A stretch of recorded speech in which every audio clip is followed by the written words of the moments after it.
Every month, Regina did everything right. And every month, by the 20th, the money was gone anyway.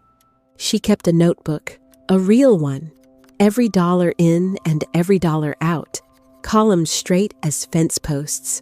She clipped coupons. She turned lights off in empty rooms. On top of the refrigerator sat a red coffee can, where she swore she'd put whatever was left at the end of the month. So one day, she could breathe. For 11 years, that can held a rubber band and a dead moth. The strange part was not that Regina failed.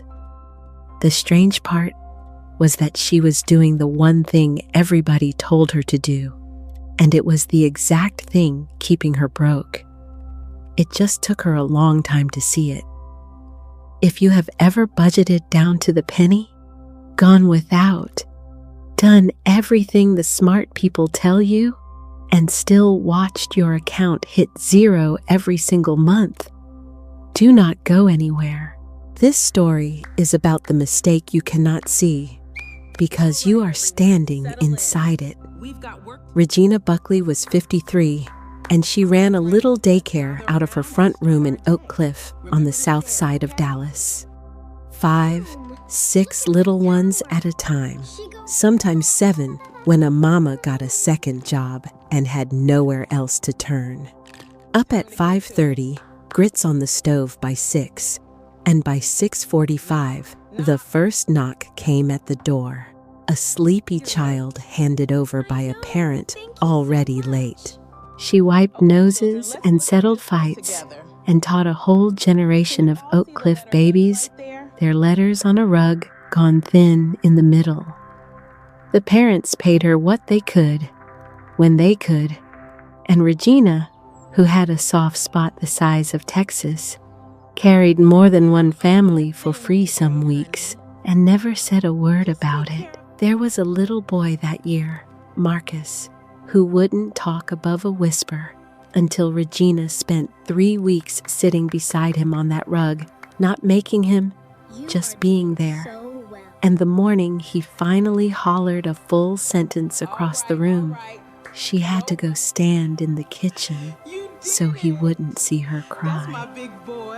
That was the kind of pay that never once showed up in the notebook. The red can had been hers since she was 16. She'd bought it at a corner store off Illinois Avenue with the very first money she ever earned, sweeping out a church hall on Saturdays, $1 an hour, and proud of every dime of it. Maxwell House, the red already chipping at the rim even back then. She'd knocked the coffee into a mason jar and kept the can, because it was pretty and because it was the first thing she'd ever bought with money that belonged to her and nobody else.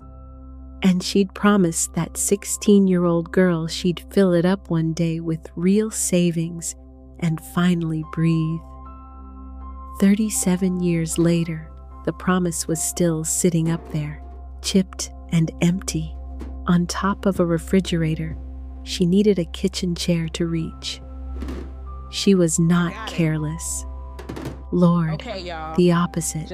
Regina could stretch $1 until it hollered.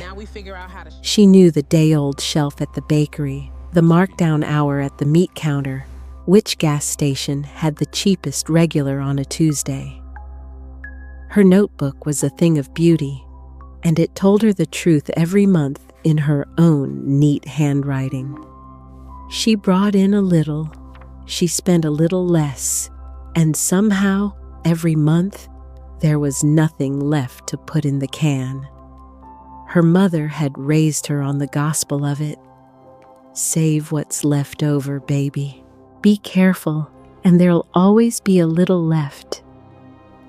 Regina had been careful for 37 years. There had never once been a little left. If this is your first time here, this channel was made for women who work like Regina, love like Regina, and still lie awake doing math at 2 in the morning. Women like you.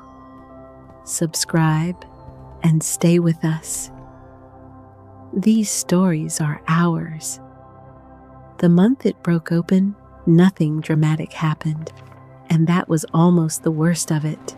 The air conditioner gave out in July in Dallas with 6 babies in the house, and the man said $240 for the part alone. Regina had it barely because she always had it barely. She paid him, and she watched the last of the month drain out through her careful fingers. Every dollar accounted for, every dollar gone. And she stood in her own front room in the heat and could not for the life of her point to a single wasteful thing she had done. She had done it all right. That was the part that made her sit down. 37 years of doing it right, and the red can on top of the refrigerator still had nothing in it but a rubber band and a moth. She would learn later that the can was never going to fill, not because she didn't earn enough, because of when she reached for it. But that Tuesday, she didn't know that yet, and the not knowing had one more year left in it. It was Miss Willa May who said the thing, though she didn't say it to be wise. She just said it. Miss Willa May was 81 and lived 2 doors down, and she sat on her porch most evenings with a glass of tea sweating in her hand, watching Oak Cliff go by. Regina walked over that evening because sitting in her own hothouse with her own neat notebook felt like a punishment she couldn't name. She told Miss Willa May about the can, half laughing, about how she'd been meaning to fill it for 11 years. Miss Willa May rocked a little and looked out at the street. "Baby, you can't keep what's left. There's never nothing left. You gotta dip your cup before you pour the pitcher, or the pitcher pours itself dry every time." Then she asked Regina if she wanted more tea. She had no idea she'd just handed a 53-year-old woman the one sentence that would undo 37 years of careful. Regina said no thank you to the tea and walked the 2 doors home slow, past the chain link and the crepe myrtle somebody's grandfather had planted 40 years back. And the words came with her the whole way, "Dip your cup before you pour," and she couldn't set them down no matter how she tried. She didn't sleep much that night. She kept hearing her mother's voice and Miss Willa May's voice arguing in her head. 2 old women who'd both worked themselves gray. One saying, "Be careful and there'll be a little left." The other saying, "There's never nothing left." And Regina lay there in the dark, knowing in her body which one had told her the truth, and not yet ready to admit it, because admitting it meant 37 years of doing it wrong. That night, she lay in the dark and did what she always did. She planned to do better. She'd cut harder next month, find the leak, run the columns tighter. Her hand knew the shape of that plan the way her feet knew the way to the bathroom in the dark. She would try harder at the very thing that had never once worked, because it was the only thing she knew how to do. The notebook was open on the kitchen table one morning, and Regina did not remember getting it down off the shelf. There was a pen laid across it. She stood there in her housecoat with the babies not arrived yet, and the grits not started. And she looked at that open book and could not think of what she'd meant to write. The first thing that cracked wasn't the money. It was a memory she couldn't shake. She kept thinking about a mother at the daycare, young thing named Ashanti, who paid Regina first, before her own rent, every single week, cash folded in a napkin, because she said if she didn't pay Regina first, there'd be nothing to pay her with. Regina had always thought that was just a shanty being sweet. Now it sat in her chest like a splinter. That girl, barely 25, paid the important thing first and let the rest fight over what was behind it. Regina, 53, with her beautiful notebook, paid herself dead last out of what the month decided to leave her, which was nothing, which was always nothing. So she tried it her own way first because pride dies slow. She budgeted like a woman possessed. She cut the cable, ate beans 4 nights, walked instead of drove, and at the end of that month, she had done everything right, even harder than usual. And she opened the can, and there was $11 in it. $11 after a month of going without in a way that had made her mean to the people she loved. All right. She sat with that $11 in her palm and felt ashamed she could finally name.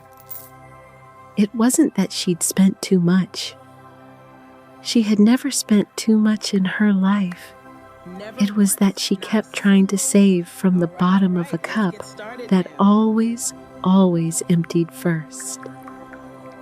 For a few days after that, she stopped writing in the notebook at all. What was the use of a record that only ever wrote down the same defeat in her own tidy hand? All right, y'all, let's try again. The babies still came, the grits still went on, but something in her had gone quiet and hard around the edges.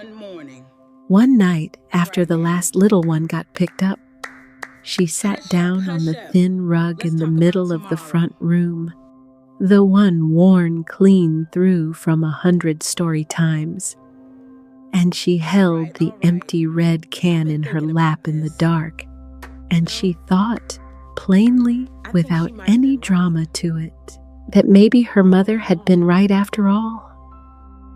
That maybe some people just weren't built to keep anything. That maybe careful was the whole of it, and careful was a cup with a hole in the bottom, and she'd go on pouring into it until the day she died. She sat there a long while. The can was cold and light as a promise nobody kept. Then she tipped it, and one thin dime slid out and rang on the floorboards and spun, and she watched it go round, and she thought about a shanty and that rent money folded up in a paper napkin, paid first, always first, by a girl half her age who'd figured out at 25 what Regina hadn't at 53. The truth was never spending less. She had spent less her whole life and had nothing to show for it. The truth was keeping a little for herself before the world could open its mouth to ask. Small and first and quiet and hers. She sat at the kitchen table with the notebook and the $11 and Miss Willa May's voice going around like a record. Dip your cup before you pour the pitcher. She looked at her columns, at the beautiful, careful record of her own defeat. Every month, a little in and a little less out, and nothing left. And she saw it, finally, plain as the pen laid across the page. The leftover was the trap. There is no leftover. There was never going to be a leftover. Money left for last is money already spent by everybody who got there first. Her mother had been wrong. God rest her. Wrong with all the love in the world. Careful was not the same as first. So one morning, before the babies came, before the grits, before a single bill got looked at, Regina took $10 out of the day's first payment and put it in the red can. Not what was left, what was first. Then she paid her month like she always did, careful as ever. And here is the thing that knocked the wind out of her. The month worked anyway. The lights stayed on. Nobody starved. The $10 she'd taken off the top wasn't missed by a single bill, because the bills, it turned out, would rise or shrink to fit whatever was left after she took hers, same as they always had. Just this time she was standing at the front of the line instead of the back. She did it again the next payment and the next. $10 first, sometimes just $5 on a lean week. Keep going. One time, only $2, but always first, always before. And the can that had held a rubber band and a moth for 11 years started to make a different sound when she tapped it. By the end of the summer, for the first time in her grown life, Regina Buckley had $400 that she had kept on purpose, All right. not survived into, Thank you. kept. First, there was one Friday in there when a parent came up short and the electric bill sat red on the counter.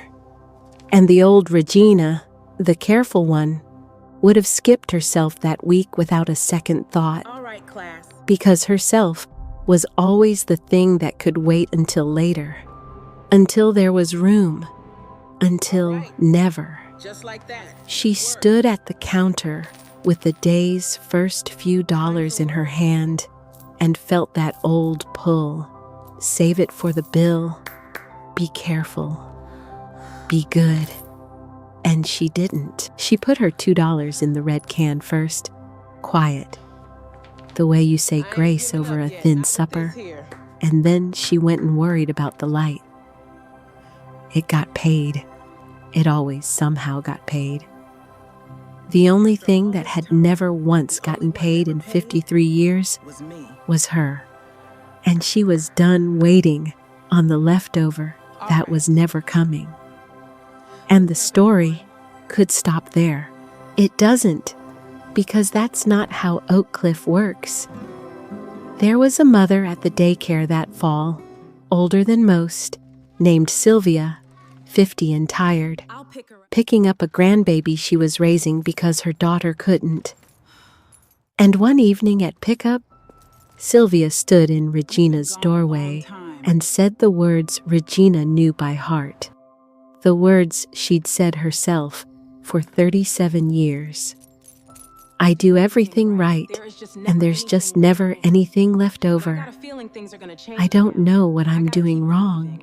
Regina looked at that woman standing in the last of the daylight and saw her own self, plain, the careful woman drowning in her own good habits, and it took the breath right out of her.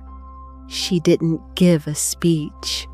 She reached over to the shelf by the door where she kept the sign-in sheet, and she turned to a clean page, and at the very top, before any column, she wrote one line, me.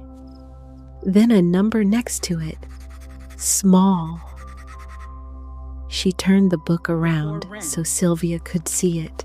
That's the first thing you write down before rent, before groceries, before anybody, she said. Not what's left. There's never anything left. You write your own name at the top and you pay it first, even if it's $2. Careful didn't save me, baby. First did. She sent Sylvia home with an empty coffee can from her own cabinet, a red one, because a thing you can shake and hear is a thing you'll keep feeding. Baby, you can't keep what's left. There's never nothing left. You dip your cup before you pour the pitcher. The red can lives on the kitchen table now, not on top of the refrigerator where she couldn't reach it without a chair. Regina keeps it where she can put her hand on it first thing, every morning, before the day starts asking her for things. It was never meant to hold what was left. Nothing was ever left. It was made to be filled first. If this story found something in you, write it in the comments, all caps, just like this. Me first, not last. I read every last one of them. And send it to a friend who does everything right and still can't figure out where it all goes. She's been standing inside this same mistake, same as you, same as me. And if you made it all the way here, this channel belongs to you too. Subscribe, tap that bell, and stay close. Every week there's another woman who found her way out, slow and honest and for keeps. If you want to take the first step tonight, there's a free app that will help you put your own name at the top of the page, the way Regina finally did. The link is down in the comments. Take care of yourself, you hear? And remember, careful is not the same as first. There is never anything left over, so take yours off the top before the pitcher pours itself dry. And if this one spoke to you, don't run off just yet. Right next door, there's another story about a woman who earned the very least in her whole family, less than half of what her sister brought home, and still ended up with more put away than any of them. You'll want to hear how.